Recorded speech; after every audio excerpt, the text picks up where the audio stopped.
Alright, 3, 2, 1. This is our functional movement screening project. Our patient is Chelsea Patterson, who's had an MCL as well as an ACL tear. She has knee pain in her patellar tendon, low back pain that's triggered with cobra stretching and squatting. This is our corrective exercise program.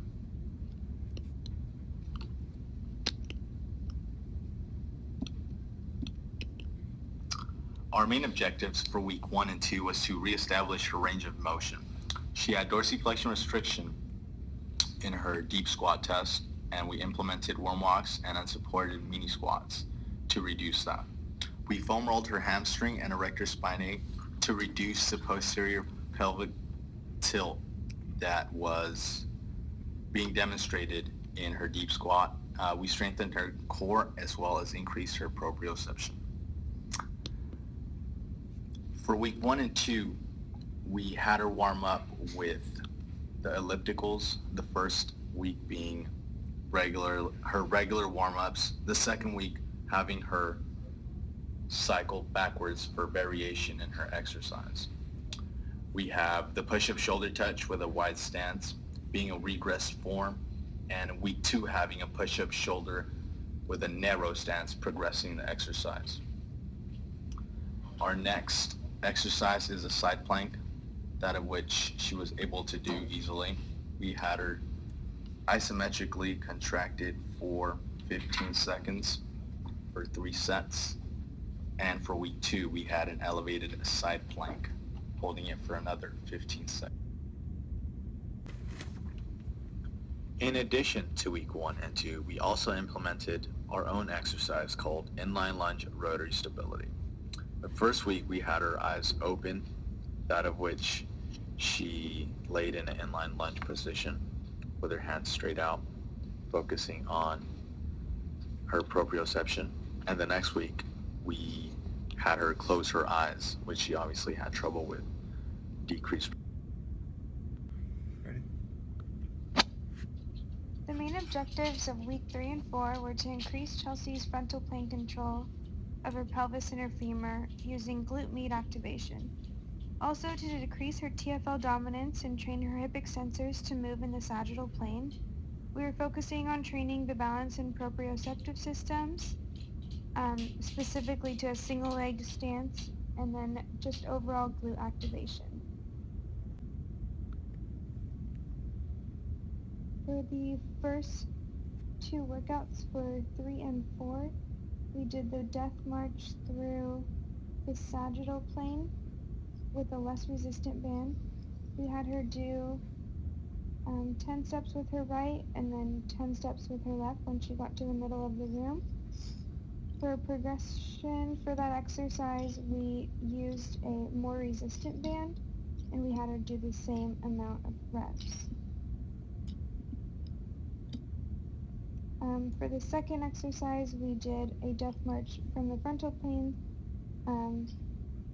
so a side march. This one we used a less resistant band. For the regression, and then we had her do the same thing the following week with a more resistant band. Same amount of reps. For the third exercise, we chose to do an RDL. We started with the assisted. We just had her hold the PVC pipe into the ground. An ipsilateral assist. This is going to help Chelsea with the femur pelvis movement and using her glute med to activate that, as well as proprioceptive and single leg balance. And then for our progression for that exercise, we had her lose the dowel, and we had her put her arms out. You notice that she does go out from wider to more narrow, so that is something that we did notice that was good as her progression for this exercise as she kept working through the week. So for our last exercise, of this week, we chose to do a core activation as she'd been working that for the first 2 weeks. So we just wanted to maintain that throughout her program. The exercise that we chose was plow the field. So we started with an easier band, a less resistant band around the dowel to add resistance. And then as a progression of that exercise, we used a more resistant band around our replacement dowel, as you can see, allowing her to activate that core. For weeks 5 and 6, we wanted to address Chelsea's wing scapula, which was evident when she scored poorly on the shoulder mobility test during the initial function movement screening. For each of our exercises, we started with very regressed forms of each, and the purpose for that was because we were introducing new exercises to her, and we wanted her to learn the movements well and to avoid potential injury. And for week 6, we just progressed each of our exercises by adding weight. For week 5, we started with the push-up plus against the wall. This was to start with a very regressed form of an exercise because she had never really focused on her scapula before, so we wanted to make sure that she focused on her movements without causing any injury. And as you can see, she has a very slow and methodical movement, which is good. It's exactly what we wanted from her. And then for week 6, since she did get that movement so easily, we progressed her to doing the push-up plus on the floor with her own body weight. And we had her do 3 sets of 10, which she also did fairly easily. So for the second session, we upped that to 3 sets 15.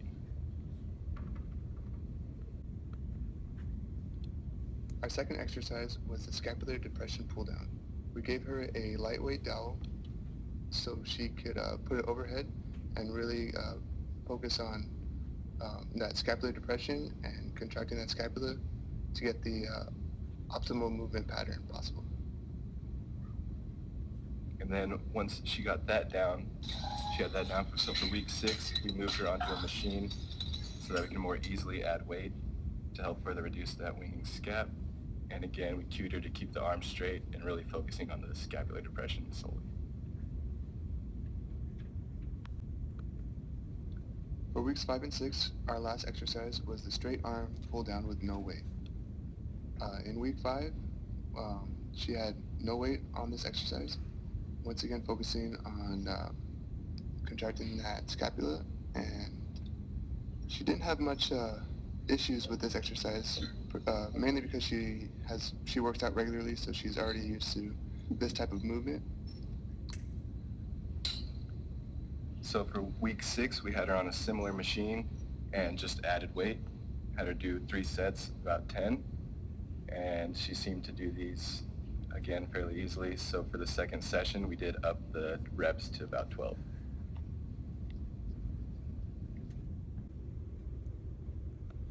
Whenever you're ready. Go, Tyler.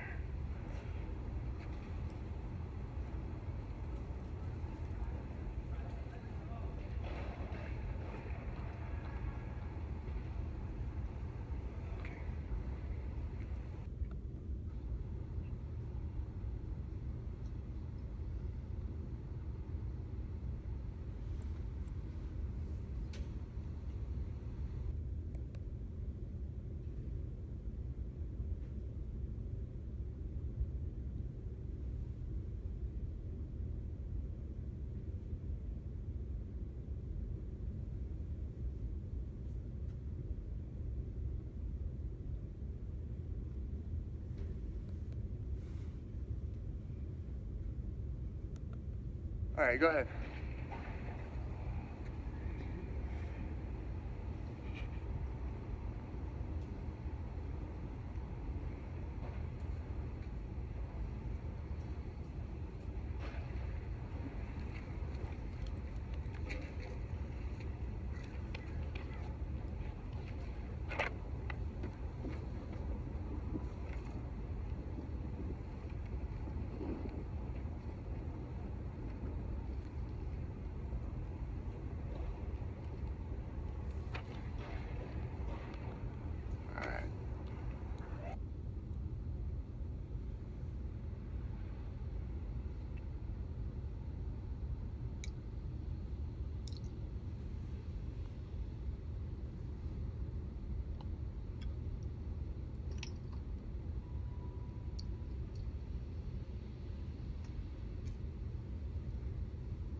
Good.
All right, go ahead whenever you're ready.